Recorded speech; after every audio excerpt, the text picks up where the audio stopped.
array of artifacts and coins on the table today, but I noticed a few days ago when we were hunting that Roman site, there were a lot of Roman coins that came up, and we were asked to plot on the map where they were found. Can you tell me why we were doing that?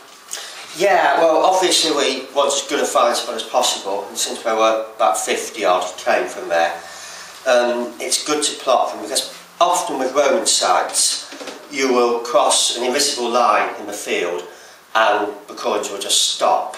So what we're doing here, as you can see, we've got everybody to say where they found their coins or their little coin clusters, and so we have a large field which is only showing part of it, but the Roman coins, despite the fact that people were wandering all over the field, come really from this block here. So you have this quite discreet area where they're found. What does that tell us?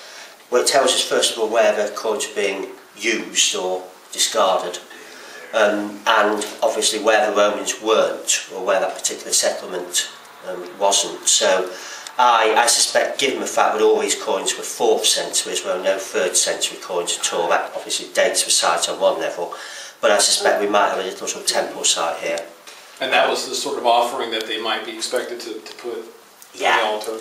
Yeah, we know that in the early Roman period they're often given things like brooches, and then later on, in the sort of 4th century, coins are a good way of making an offering to a god. So there could well have been an enclosure in this area into which the coins are being thrown, and then obviously the plough is scattering them a bit, but not probably that much. So that's why a sort of map like this is really useful, so we can narrow down the area where the coins are being used, or if it is a temple site being offered. Oh, well, could an archaeological dig be based on something like that?